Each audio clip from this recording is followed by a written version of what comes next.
One of your co-hosts, Corey Easterday. We're so excited to have you guys here to kick this off the right way. Please give it up for a few people. Give it up for Rob, one of the owners of LaundroLab. We got LaundroLab itself is sponsoring, Crown Comedy, my friend Mont and co-host. We got an awesome, completely stacked lineup of comics for you guys, so please kick back, relax, enjoy. You're in for a treat with some incredible comedy at the Laundromat this evening. And you may be asking yourself, why comedy in a laundromat? Well, Rob and I are talking, it's so boring just to have a place where you only go and do your laundry. We thought it'd be nice to have some laughter in here for a change. First laundry pun. I only have like 3 of them, so that's, I don't know if it's gonna get better from there. No, we are excited. It's honestly kind of a miracle that I personally made it here tonight because I'm a recent brand new dad. Please give it up for my 18-month-old daughter. She's the absolute best. Talk about dirty laundry, am I right? That's the second one. I had 2 months knowing the show's happening. This is the best I got right now with the laundry puns. No, she's great. You might be asking yourself, Corey, if you're a brand new dad, why are you here doing comedy in a laundromat on Tuesday night instead of at home helping take care of your infant daughter? But it's simple. I'm a terrible father. Alright, no, I'm just kidding. She's in the car, I cracked the window. There you go. That's fine, right? I'll check on her when I'm done. It's fine. She's very cute. Her first word was mom, of course. That's actually my wife Megan taking photos in the back there. It was very earned. But every day for the next month after that, the only word she said was dad. So I like to think that my wife may have won the battle, but we both lost the war because now she eats paper, she hits herself in the head with her books, and the only word she says is hi. We're not concerned at all. It's she'll be. She can't say full words yet though, so instead of diaper, she'll just say die. So she'll be in her playpen playing with her like toy knife and cutting board and look up at me with the cutest little devil eyes and just be like, die, Dad, die. Not enough I gotta worry about her pooping in the tub. Now I gotta worry about patricide as well. And she did poop in the tub for the first time last week. When I tell you I had to go and get the dog's bags and like reach, it's fine. We won't get into the details. I don't have a punchline. I just cry for help. That's my life when I'm not doing comedy. So just my daughter pooping in the tub. It's fine. I don't know. Do we have any parents in here? Any parents? All right, couple. I don't know if you've read any kids' books lately, but they're absolutely horrifying. For example, on one of her kids' books, one page, it'll say, like it's a coffee mug with a heart, and it says, I love you a latte. Aw. But on the next page, it says, you're my ittlest, littlest pumpkin pie, my cutie orangey boo. And that makes me feel like I would be better off letting her watch Friday the 13th. That is horrifying. That is awful. Like, only a demon could have written that. That is just awful. And, you know, if you haven't had a kid recently, there's a lot of, like, this action going on. Like, so much so that I find myself doing it in public, like, not actually holding anything. And it makes people probably think I'm possessed by a demon. So, like, that's a super cool thing I have going on. It wasn't until she was born, though, that I realized the existence of ugly babies is the worst kept secret in the hospital. Hear me out. The nurse held her and said, oh, she's so beautiful, but like for real, wink. I was like, oh damn, according to that nurse, other families have what we call in the South, bless your heart babies, so. couldn't be my daughter. No, she's great. She's a super addicted to the Muppets though, like so much to the point that when she finally does kill me, Rainbow Connection's gonna be playing in the background, and she's just gonna be like, waka waka. Like, it's not great. I wanted to have a good life, but it was a little tough for me growing up at times.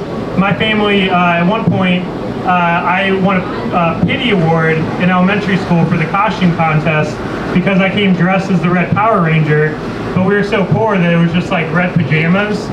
So it had child services raise an eyebrow like, it's orphan time. No, I didn't hear that one.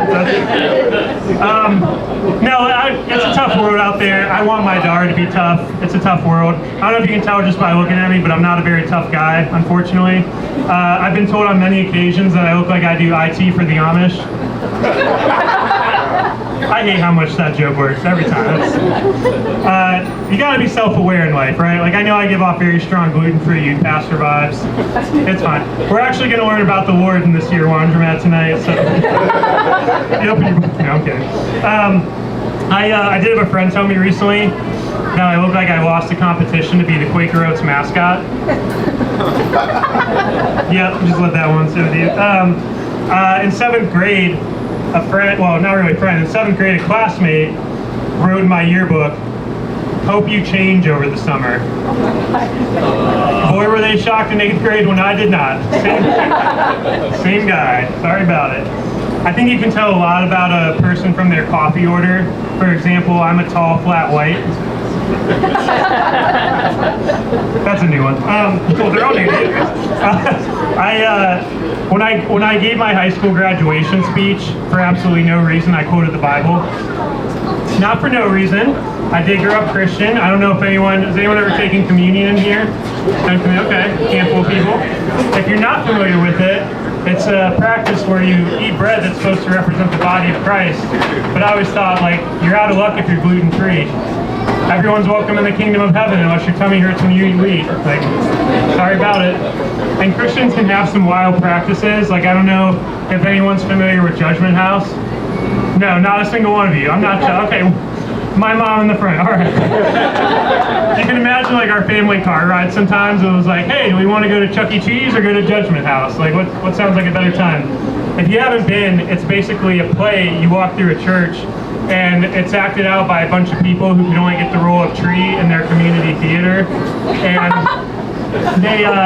they basically pretend like 2 teens die in a car crash, and one goes to heaven, and the other, of course, goes to hell, where they have to listen to Photograph by Nickelback on repeat for all eternity with Satan.